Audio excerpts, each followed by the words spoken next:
The United States still has not ratified the 1948 United Nations Genocide Conventions, which made crime of genocide an international crime. Why has the United States government not ratified that document from the Geneva Convention pertaining to genocide? Because the government continues to be, has always been, about the business of getting rid of you. And most of us, when we celebrate the end of slavery, and I don't understand how we celebrate 4th of July, if I can regress for a moment. What were you on July 4th, 1776? You were a slave, and you didn't get your freedom, not with Lincoln's Emancipation Proclamation, which he made in 1862. It went into effect 1863. That didn't free you. That only freed who? Slaves in states that were currently in armed rebellion. So if Jefferson Davis and the Confederacy had already withdrew from the United States of America, when Lincoln said you were free, did it mean anything? No. Because he executed an order over a new nation over which he had no control. And then in 1865, it still didn't matter. Slavery ended in December of 1865 with the passage of the 13th Amendment by the United States Congress. December of 1865. The Emancipation Proclamation meant absolutely nothing. And anybody who celebrates July 4th, I need to question your sanity too. Okay? Because you'll celebrate the freedom of your former conqueror, colonizer, and slave master, but you didn't have yours yet, and you still don't today. Where's your supermarket? Where's your planes? Where's your ships? Where's your submarines? Where's your hospitals? Where's your multinational corporations? You don't have none, but you'll say you're free because you drive a nice car with big rims on it. Okay? But what do you control? And one of the things we fail to realize, black people say, like in Philadelphia, you probably all heard we had a situation where a group of black campers were told that they couldn't swim in a certain pool. They gave the check back and said, I got to go somewhere else. And people say, well, I thought this was over. One thing you got to understand about white racists is never over until every last one of you are gone. HIV is not an accident, good people. HIV is what? A strategy for what? Population control. Abortion is a strategy for what? Population control. Ebola, West Nile. And AIDS, they would have you believe what? Where did they say AIDS come from? To this day, where are they saying AIDS come from? A monkey in the Congo. Listen. And this is the official line of the U.S. government. A monkey in the Congo, Central Africa, which is the richest piece of real estate on the face of the earth. Let me say that again. That's why there's so much fighting over there, which is engineered by Western nations. So while we fight against each other, they run out with all the wealth. They do it here, they do it in Africa, they do it in the Caribbean. Because black folks, if there's one thing you can be count on, is to hate one another and fight one another. That is your international reputation. All you need is one bag of weed, one gun, and just stand back and watch. Okay? But anyway, they say that a monkey in the Congo cohabitated with a black woman. And that's how AIDS came to be. And Ebola. Now, they don't say how the disease jumped from the monkey to the woman, but it happened. So my question to you, who in here is foolish enough to think that AIDS and Ebola comes from a monkey cohabitating with a black woman? But that is the dominant line of the government. If you don't believe me, go and research it right now. Next slide. Nah, the arrow down. Come all the way over to your right. Right there. Arrow down. Boom. Dr. Charles Lowe, the National Institute for Health, recommended mandatory abortion for any unmarried girl found to be within the first 3 months of pregnancy, and mandatory sterilization of any such girl given birth out of wedlock for a second time. However, Fannie Lou Hamer intervened and it was canceled. And everybody should know who Fannie Lou Hamer was. That powerful black woman who never gets enough props from our community for what she did for blacks during the 60s. By herself.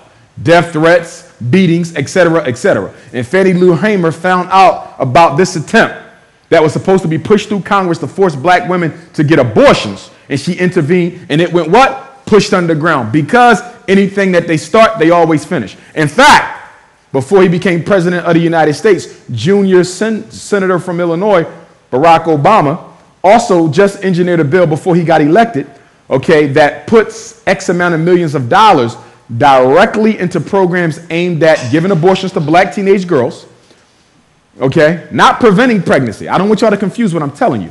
I didn't say putting money into preventing.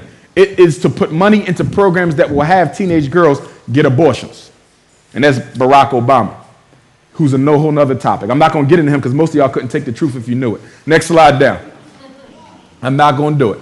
Abortion. Look at these stats. Since 1973, and I'm a 74 baby, so I'm 35 this coming August, God willing. So since 36 years ago, blacks have aborted 13 million children. 35 years. We ain't say since slavery. We said since I was born. 35 years, we have aborted 13 million babies in this country. 203,000 have died from AIDS. 306,000 were killed by violent crime. 370,000 killed by car accidents. 1.6 million black babies, people, have died of cancer. 2.3 million blacks have died of heart disease. And the winner is abortion. More of African life is exterminated from abortion than everything else put together. You see that? Now, people are saying what right now? That the Hispanic is about to take over and be the largest ethnic group in America.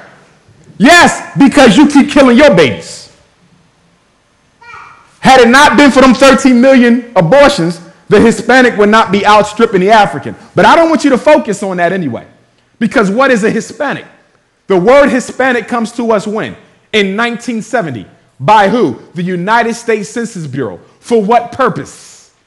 To divide African people on lines of language so people who speak Spanish who don't want to be black don't have to say they black. Did you just hear what I said? There are Puerto Ricans darker than anybody in this room, and there are Africans lighter than any Puerto Rican. My great-grandfather on both sides of my family tree were Spanish-speaking Cubans. If I wanted to, if I didn't have pride in race, I could easily call myself a Hispanic, go learn some Spanish, and I can go and hide in the other camp.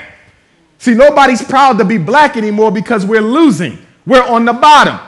If a young boy wants to join the football team, he don't go to the losing team, he goes to the winning team.